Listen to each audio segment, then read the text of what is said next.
since you've been, but we're glad that you're back today. Thank you. Karibu sana and good morning. Good morning. Christopher Mureithi is a leadership consultant, joins us this morning as well. Good morning, looking dapper. Thank you. Karibu Good sana. morning. Good Thank morning. you. As we get into this conversation, we're going to look at the week that was. It has a political tinge to it, of course, but we'll get into that just a minute. Dennis is going to welcome you to today's show with today's proverb. Christopher's already smiling. We'd like to hear what your interpretation is. Yes, so our proverb today comes from Madagascar. So Madagascar is the fourth largest island in the world. It is the only country that has the lemurs. If you've ever watched a penguin of Madagascar, King Julian, you'll only see another King Julian in Madagascar. Wherever you go, huyo ni mbo. You know, huyo ni mtu fake. But then again, it is also the country that is considered to be the vanilla land. So the largest percentage of vanilla that is consumed in the world comes from Madagascar. Beautiful country to be in. But let's go to the proverb, right? So the proverb goes like this: better to lose small bits of money than to lose bits of friendship. How would you interpret that? Ladies, go first. You said it's better to lose? Better to lose small bits of money than to lose bits of friendship. I would interpret that to the person is trying to mean that the value of money and the value of friendship. Money is something that you can lose and get tomorrow, but by the virtue of friendship involves a human being, you're not sure if you lose this person, you can get them back depending on both personalities and both instances that led to you people losing each other. And also, again, time. Maybe by the time you lose me and by the time we are trying to get back seasons, our personalities, society, class, and everything else has come into play. And regardless of how much we try to come back together, it becomes very difficult. And even if we do, it will not be the same. But money, if I lose 1,000, I'm able to look for another 1,000 tomorrow. But if I lose my friend here, tomorrow I might get somebody else who is maybe, or I might get him back. But this time, the trust, the whole connection, the vibrations are not the same. Yeah. And you, Christopher, how would you interpret it? Yeah, pretty much agree with her. Money is like a rubber ball, falls, bounces back. Friendship, on the other hand, is a glass ball. Falls can be completely shattered. So if you are to drop the rubber ball. It will always bounce back. So money comes, money goes. But friendship, sometimes gone and gone for forever. Good. Well put. Very well put, indeed. So we're looking into the week that was, and it takes our youth perspective this morning. But that there are a number of things that have come out. And when we look at the political scene, it's very clear that, number one, the broad-based government is in place. That is going to continue for whatever purposes that it must fulfill, that we saw a re-energizing of the same.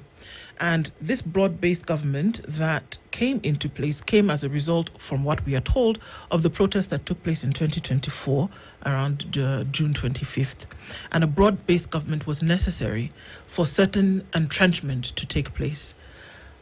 We'll start with you, Njeri. Is there a general feeling that a bit of stability then now will be injected into the nation and that we can start to move forward?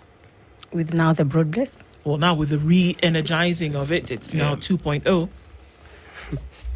First of all, we've not had stability even when it was initiated. So I doubt whether them rejuvenating it or branding it up again or calling it a different name would bring stability. Because I think this nation has a problem of giving solutions that were not needed in the first place. You are bringing a solution to a very different problem, but you want to fix it and make it look like it's the solution needed, because Kenya was not looking for a broad-based government. Kenyans were looking for accountability, because when we look at what led into broad-based government is the Gen Z demonstrations back in 2024. But we did not demonstrate as young people for this country to go into broad-based. We did not go on the roads for some people in ODM to get appointments. We were seeking accountability. We were seeking that the government listens to the young people, listens to Kenyans who pay taxes. We were seeking an audience to be heard, to be seen, and for the government to to our issues. But what government did instead of that is they went looking for political stability, but they did not handle the real issue at hand. They decided to just bring a synthetic solution that nobody had asked for, because I think the entire problem is who really advises our president. And for those who have been close to him, tell us he gives them advice on how to advise him, and that is where the problem came in. Because if he asked me from Nyandarua County what was needed, I would have told him broad-based is not needed. Just ensure that whatever ministry is in place, whoever leader in Kenya Kwanza is in office, they just be accountable to the Kenyan taxpayer. And then you don't need a broad-based government. You don't need to keep looking for your lost enemies. You don't need to keep looking for who and who to fill what patch. Because now what has happened eventually, the problem is still unsolved, and you have developed now a greater problem with the initial team of young people that were demonstrating, because they have realized we now we not only need to clear the mess in Kenya Kwanza regime, but we need to clear the whole mess of anybody who has been in politics before, and they seem to want to collaborate with the current regime to ensure that our grievances are not heard. So, and that is where now we find that the likes of ODM veterans, some who have really worked for their people back at home, might find themselves in 2027, or even today they find themselves, they can't even address a crowd anywhere, because people no longer even look at it like me, I am doing, it's just that my party told me to say this and this. They are looking at it, you're an enemy of the people, you are the reason as to why the president does not listen to us, because your boss in ODM has assured him of another term, regardless of whether he works or not, as long as the political stability in his office and in his mentality is working. See, you talk of a government that doesn't listen, but the government says we are listening. Because when let me just build my case. Because when the Gen Zs said throw away the finance bill, it was thrown out. Then again, when Gen Zs wanted cabinet secretaries to be fired, they were fired. How they came back is a different story. But here's a question where, as we talk about accountability that was being called a seat at the table, and we talk about the real issues at hand, the question that I'm asking Christopher is the government really listening to what is being said? Or is the government concerned on how we're getting back to power in 2027? The government is on survival mode. Whatever they are doing, they are just doing it for survival. And that's what the political class does every time there is change. And coming back to proverbs, I think one of the most iconic proverbs I have ever heard on this show was a Nigerian proverb that one day wind go blow, nyash go open, and foul nyash go show. May I tell you that the foul in this proverb is the Kenya Kwanza government. The wind is a change that is coming, and it's being driven by the young people. And the nyash of the foul is the incompetence of this government. And whenever we call them out, they go back to their old ways of solving problems. Whenever you thought that when we ask for accountability, as long as you call so-and-so and we sit down, then the problems are solved. We cannot solve present problems with the previous mindset that created the problem in the very first place. So when we say the government is listening, yes, it is listening, but to who? It's not listening to the young people. If you look at the 2024 demonstrations, I have been to all the demonstrations. I have had a fair share of my tear gas. I did not go to the demonstrations for a few individuals to get cabinet appointments. That is not what we are looking for. And even in the cabinet, if you look at, they say, oh, I will fire the cabinet. The very next time the appointment, the same guys. Like, I think these people think we are fools at some point. They are convinced that Kenyans are fools and we will forget. Give credit where it's due. It was fired. Oh yeah, indeed they were fired. That's the irony of it. But we shall continue pushing the government and trying to change. What we are having right now is just artificial stability.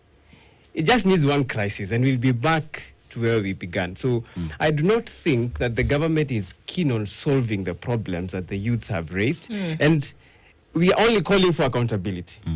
We are not asking for much. We are asking for accountability, that when you pick Albert Ojwang from his house, and you bring him to Nairobi and murder him, and then you stand in front of the entire nation and say that he hit his head on the wall.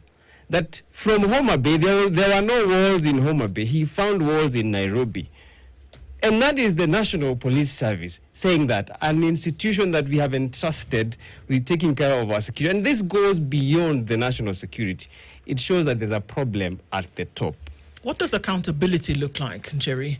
How would you know these things that Murray is saying, that, we want the government to be accountable, we need it to look a certain way, we need leadership to thrive and shine? How would you know that accountability then is taking place? How would you know that then leadership is living up to the bill? First of all, accountability is not something that you need to shout on top of sunroofs to tell people that there is accountability in the country. Anybody, regardless of which lifestyle they live, they'll tell you in their small capacity that this government is accountable. The moment somebody in Kibera walks into any hospital and they find that the health insurance is working, they can tell you that at least the government is accountable on matters health.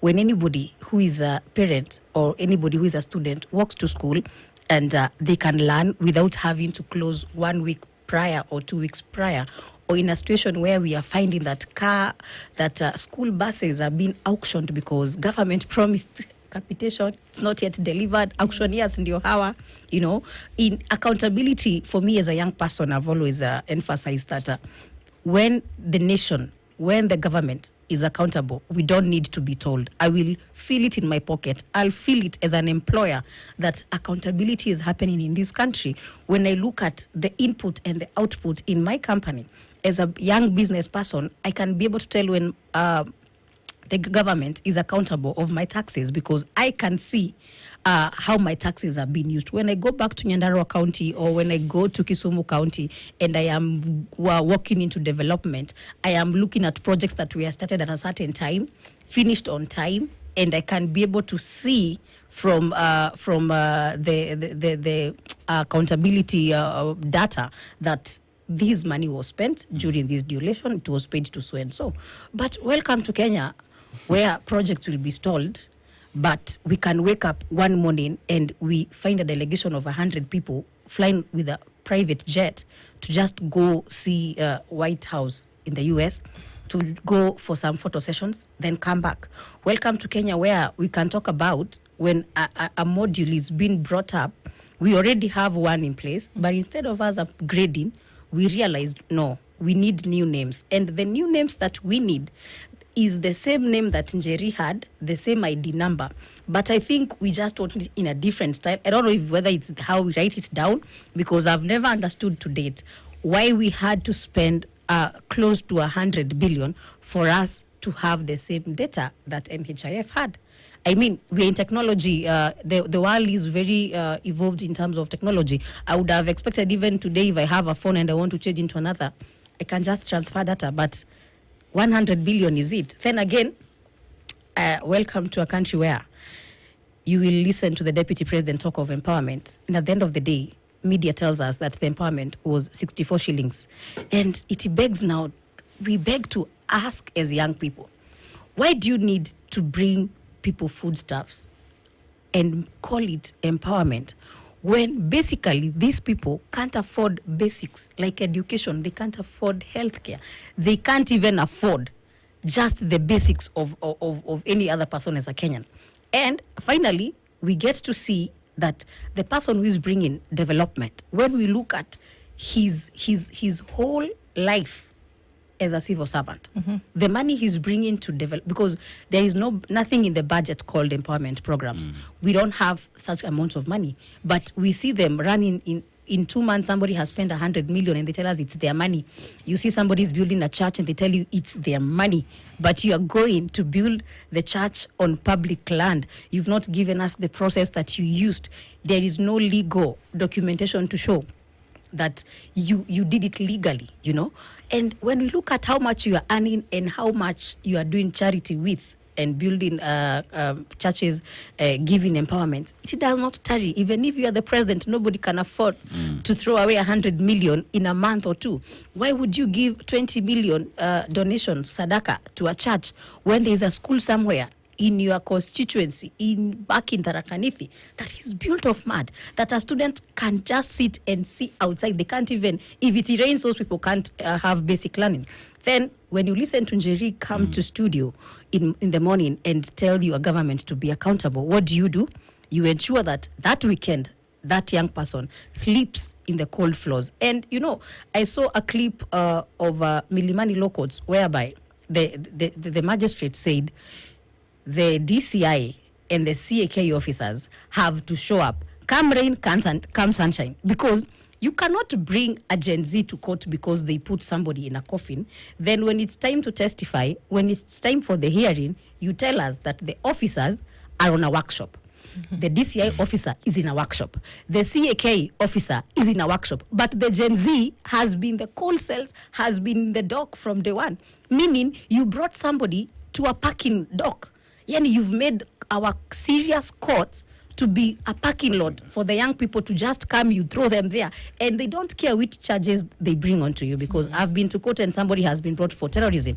And when you try understand the vocabulary of terrorism and what the person was doing, you really beg to understand, does the ODPP really go through these things, or they just wake up and think of a heavy vocabulary that is going to shake that court and the whole country, and this suffers? Also, welcome to a country where we launch wild beast migration. But then again, if you look at the broad-based government that has been put in place, one of the things that has come out of that is that there is need to have a national conclave. There's need to have this dialogue. There's need for people to sit and have a conversation. And if you look at the 10-point agenda, talk about end of police brutality, creation of jobs, the economy to be good, and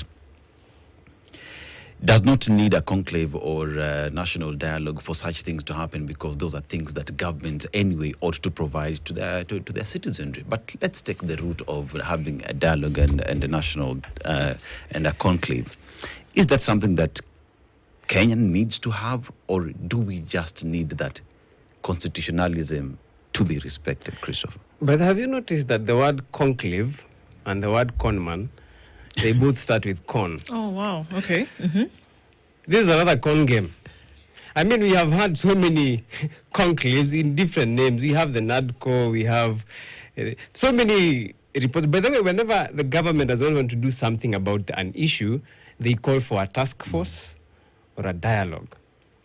But I think we are beyond the talking stage, because the things we are asking for is just the implementation of our constitution. And before I proceed, allow me to give a shout out to Oginde, Bishop, for praying truth to power. I think you saw during the signing of the conflict of interest bill, he really prayed. And in his prayer, he mentioned the Ananias and Sapphira. He mentioned Judas. And he mentioned, who was the other guy? Achan, a guy called Achan. By the way, they all died at the end of the story behind it is that they died because they tried to circumvent the system. And I was so happy because he was addressing the right audience. The Ananias and Sapphiras, the Judases, they were in the room. And that's why if you looked at the end of the prayer, the amen was subdued. As a matter of fact, amen means let it be so. Yes. He just fell short of saying, whoever circumvents this law, may he drop dead. And that can explain why the amen was subdued. So shout out to him for being bold enough to offer that prayer. But beyond prayers and dialogue, what we need now is action. For example,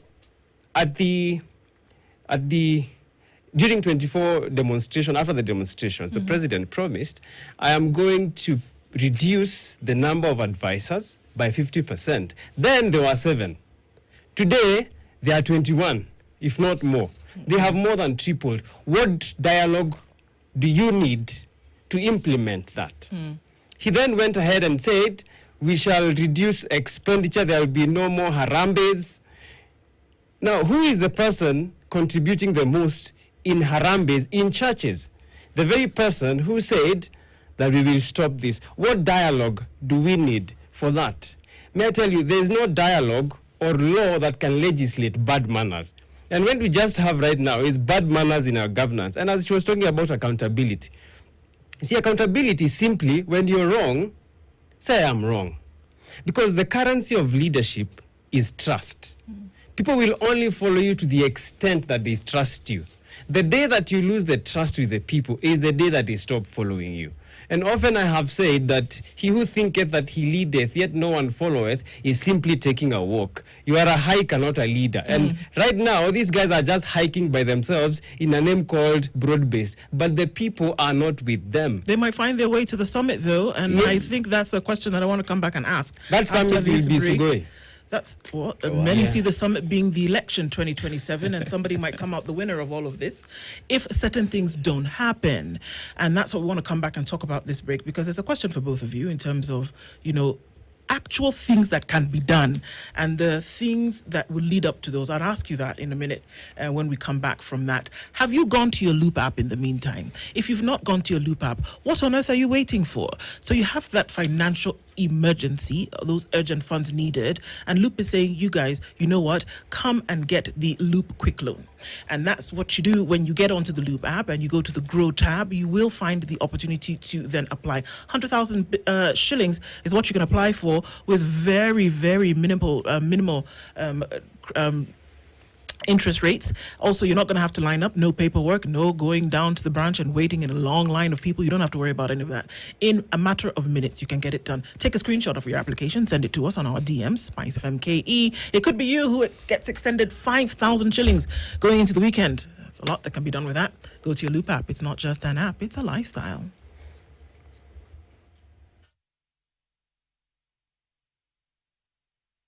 This is the Situation Room, the only way to start your day. Makofi ya the world champion baby. Na hii ni makofi ya Morphix, which absorbs the liquid 3 times faster na haiwezi leak even in 50 different movements.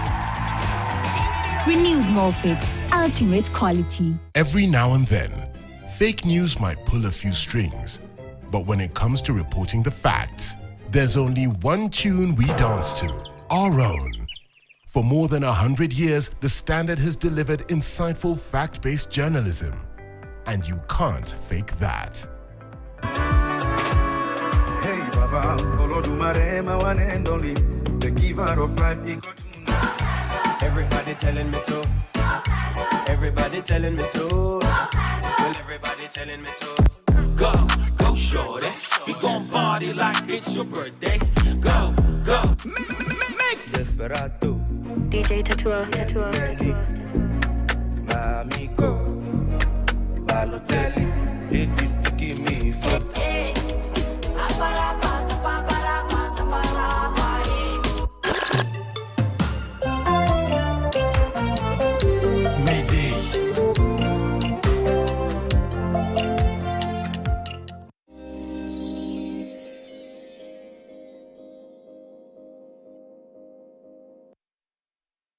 This is the Situation Room, the only way to start your day. The questions around, number one, voter education, and then actually going and if you don't have an ID, get it. If you don't have a voter's card, register for it. And then on the day itself, show up and vote. Those are questions that we're asking. No, we don't seem to be having that conversation in terms of what's happening to ensure that people actually are understanding of what it takes to vote in an election. To vote for 6, from MCA all the way to president. Are people right now beyond this, what we are saying, we don't want a conclave, we don't want this, we want accountability, we want responsibility, we want an end to corruption? Have people thought about what happens at the ballot come the next general election? Njeri? First of all, in terms of the conclave conversation, I was to say that, like any layman's language, when I go to Mashinani and I ask them, me being a very vocal young person, when government wants to do such conversations, they ensure that they first call the very vocal people. And I ask people from my county and people from the people that I stand up for, the young people. What would happen if I was to sit in those tables?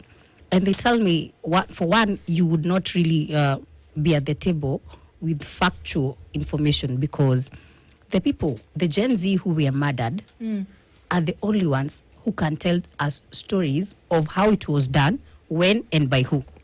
So the conversation we are going to have is from second, third parties, fourth parties, 10th parties, The people that would have that conversation better are the victims that and death tells no stories, So I think the government needs to understand that the situation that they are calling conclave is with the wrong people. Because how does a kid less than 13 years who was just watching TV at their home, I go as Njeri Kahiga to sit at the table and engage on how a repeat of the same can't happen without me giving the facts that led to such things, And then when we talk about 2027, one thing I'm happy about right now is that the parents or the age group of millennials and above have felt the need that they must engage the young people in this conversation of how do we do it in 2027. And every time when I go to Mashinani, they tell me that we, as the older people for a long time, have voted on the most popular person. Somebody wakes up and tells you, I'm a daughter of a single mother, I'm a son of a single mother, and we feel pity on them and give them votes. But you people as Gen Z have informed us and have given us civic education to understand that we need somebody who can read a finance bill. We need a young person, or we need anybody who can go to parliament and stand up for the Kenyan people. The Kenyan voter has understood that finance bill will be there every other financial year. Eventually, 5 years ago, if you ask people what is a finance bill, in some remote county, they would have looked at you and told you they don't know what that is. But I'm glad with the level of information that we have right now as a nation, and with the level of how quick information goes to Mashinani, every voter right now knows that we will be looking for leaders with certain qualities. So we've moved from we are looking for leaders to we are looking for leaders with certain qualities, certain qualifications, Some time back, you would have had a conversation about education qualifications with the voters, and they would have told you that even a class 2 dropout can advise you, and they can give you better moral advice or better economic advice, because they have run businesses and they are now multi-billion people. But then again, they have understood that sadly, the practicality of that in parliament does not work like that. Parliament is not like a shop where you give me money, I give you some sugar or some rice. I have to read this document, understand it, interpret it, and compare the situation of what is in the document and my Mashinani people, and confirm that this document is not going to bring them down, it's going to uplift their source of living, And finally, as young people, I am really encouraging anybody, regardless of whether and then again, this notion of me, I don't like politics. Me by this, ipendangi siasa. Me, I just like doing my things. Right now, even when you go to TikTok, you find the young people calling out social influencers. They call out people in the entertainment industry who don't stand up when certain things happen. Now look at the alcohol bills policies that have come up. Look at the betting restrictions that have come up. Those things directly affect the social influencers. And these are the same people for 5-10 years ago used to tell us, me, whatever government is there, me, I'm okay. Me nafaa kuwa katikati juu ya job yangu. Now, your job yako has been compromised because of the political space that is there.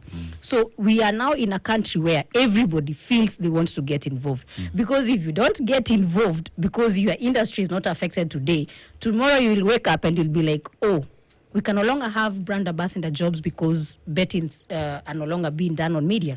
So we can no longer have these because somebody has felt that we need to change the age of alcohol consumption.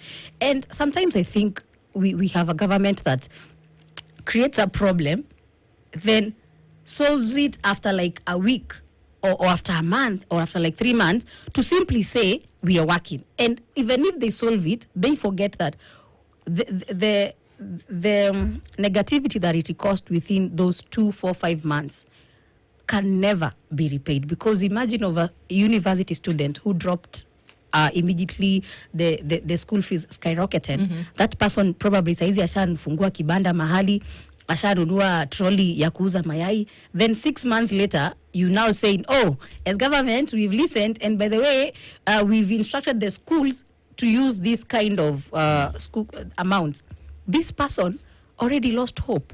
Could be this person now no longer feels the need to go back to school, regardless of the fact whether you've changed it or not. The fact that you brought you brought the problem made this person feel they no longer need to be in school. So even backtracking and saying, okay, well, we can do something about it, are we still saying that that's wrong, Njeri? I'm not saying it's wrong. I'm simply saying morally, it's not something we can appreciate as young people, because make me understand why the reasoning, because no new employee has come to play. No new thing has come into play. The only thing is that we raised concerns, and you have now made it look like you've listened to the concerns, but we know deep down in your hearts, not that you've listened to concerns, it's a political strategy, because you've had people say that right now there's no money, but igava italeta pesa 2026 tutakuwa na do ndio tuwachague tena. So even Kenyans understand how politics is played, that government can milk dry mwananchi, then flood money close to elections to show mwananchi that, oh, our economy now is back to float. But that's not the situation. What they've done is they've just ensured that where they were milking dry, they will not milk this season, because they need you the next season to bring them back. And I want to tell government one thing. You would rather pray and hope that this generation that you are dealing with, in terms of our parents who are now more informed, courtesy of us, the veterans that are with you in politics who are okay with games, you would rather pray that everybody else is blind, but truth of the matter is nobody is blind. People can see through your lies, people can see through your games, and sadly enough, people are so open about it that they don't even care where they'll say it. Even in barrios, you'll listen to government donate 1 million when a content creator has passed on. People will keep quiet and wait for the day of the barrio, and they'll tell you to your face, by the way, that money you ought to have given that person when they lived. But these people, you thought that bringing the money will neutralize the issue, but they look at you to your face and they'll tell you, by the way, ungepatiwa mtu this time. And finally, as I complete, I need to tell the government that this intolerance, political intolerance, that you are bringing amongst the Gen Z and the government will get to a point that it gets extremely messy. So here's a situation where we look at a government and you say we understand how they're operating, would stifle the economy, then later come flood. But here's a situation where, as you spoke earlier, Chris, that everyone is trekking, but everyone is trekking towards the summit, right? Regardless of how we're going to look at it. And we have now an IEBC that is in office. And everyone is planning themselves on how they will get to that apex, whether they will crawl, whether they will walk, or they will fly there. Everybody wants to get there. Are we having conversations as the youth of this country, as the Gen Zs of this country, who want change, who want accountability, who want jobs provided? Are we having conversations around the need of everyone to participate in elections, the need to make the right choices, the need to even hold these leaders accountable when they come with this money and flood it on the citizenry to be able to get their vote? Or are we just having these discussions on the streets by protesting and not going down on ground and take civic education that would then inform the kind of leaders that get to office? The first question I ought to ask is, how did we get to the streets? We begin from there. We got to the street because in our structure of governance, we have the three arms of government. We have the judiciary, we have the executive, and we have the legislature. The legislature is meant to be the voice of the masses. We send them there to represent the voice of the people. It is until the people feel that the people we sent are no longer speaking the language or speaking the things we sent them that we feel the need to invoke Article 1 of the Constitution, that all sovereign power belongs to the people and they can exercise it directly. That's why we go to the streets. So even as we talk about change, it is not just about coming out to vote. The youth will no longer be just a voting machine. It is come out and run for those positions. Because until we clean the mess that is in Bunge, we shall keep making a lot of this noise. Because I think the weakest link to our governance in this country is the National Assembly.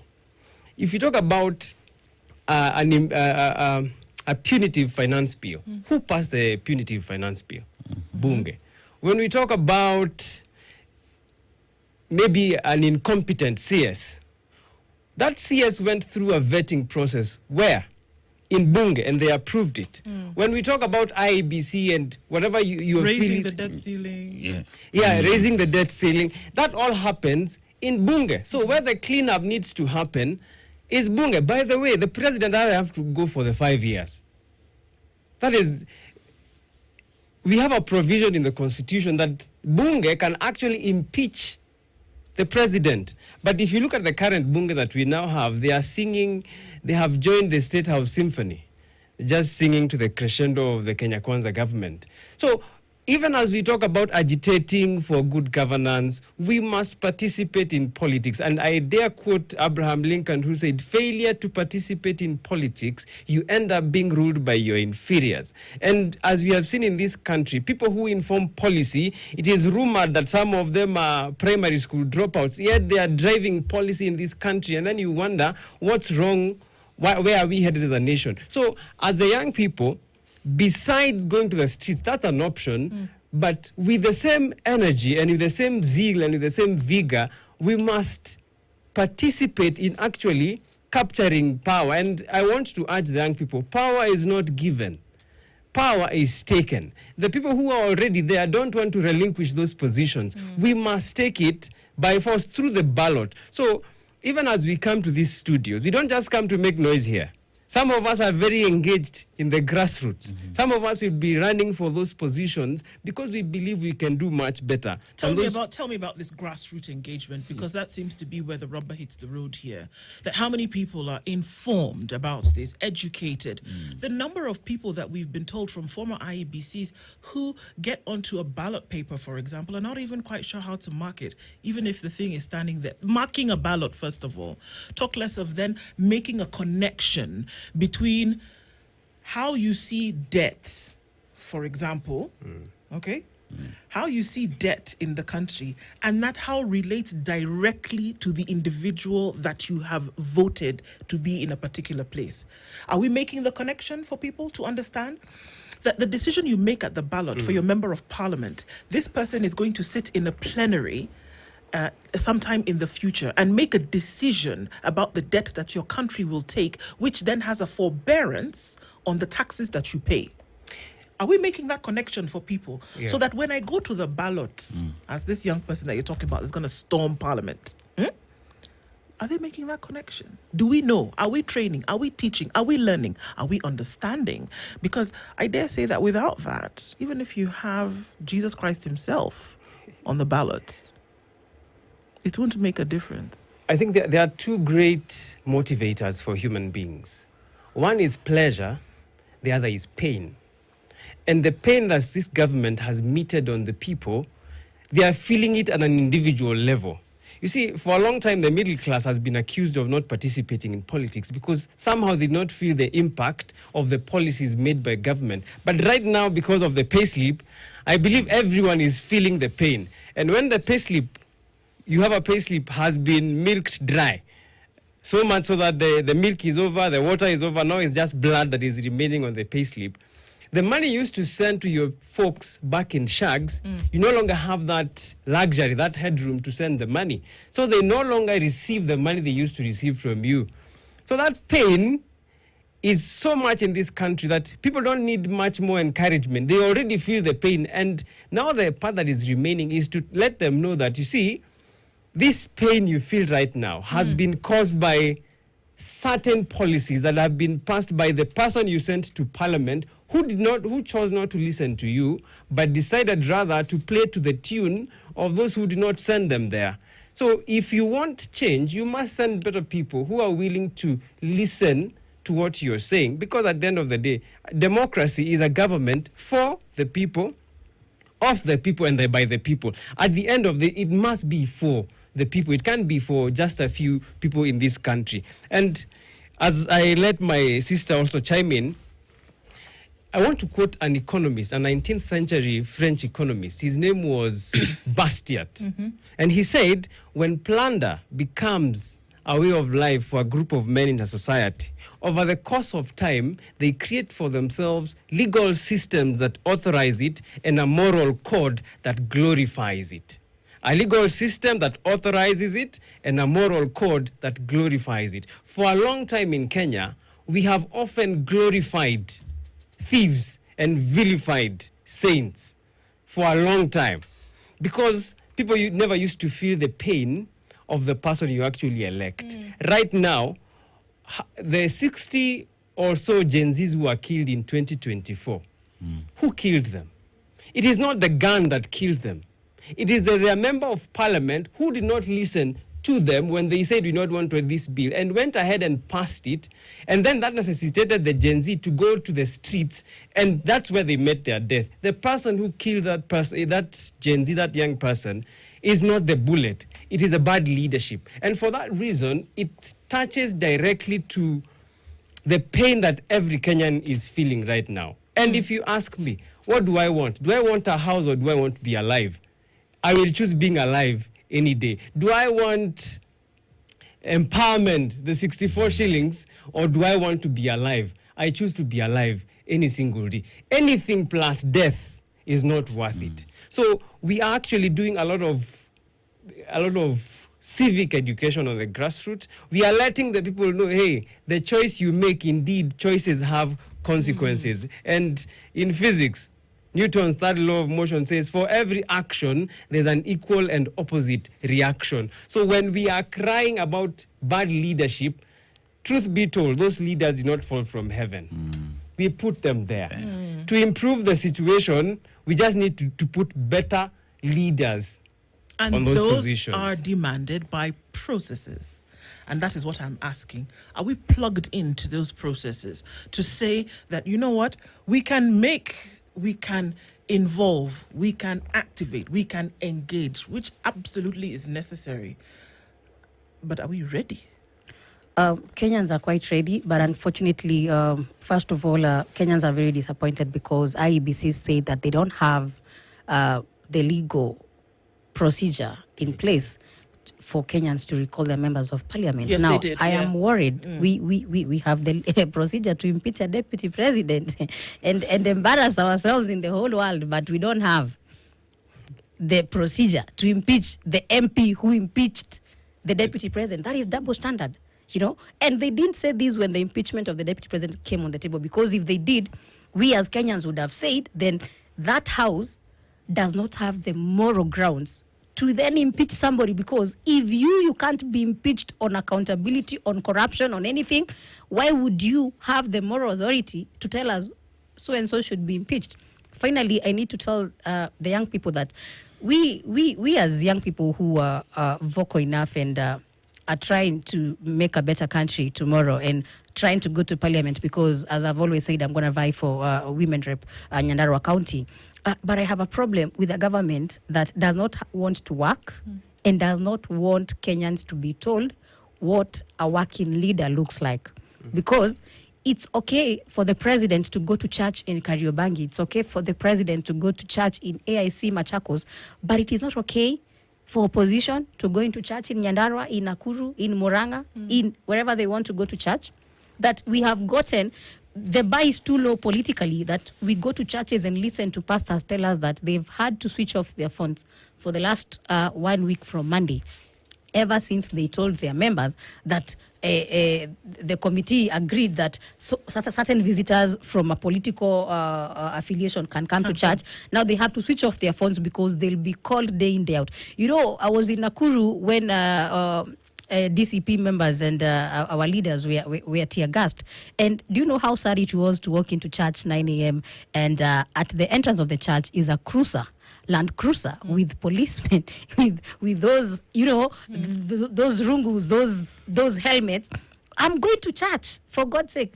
And now when the preacher preach and they say, guys, I'm reading from this and this book, but trust you me, tomorrow I'll be called to explain why I had to preach this particular book. So we have a problem of a government that does not want to work for Kenyans. And when people because a church is a place where people can be informed, where they can shape society. When the church, when opposition, when patriotic Kenyans want to shape the country, you deny them the democracy that is infringed in the constitution. Because why are you tear gassing Senator Metho and us when we go to Muranga to tell people that Mahindi na Mbosho is not empowerment, but you want people in Kariobangi South to clap when you tell them you've brought them 64 shillings, That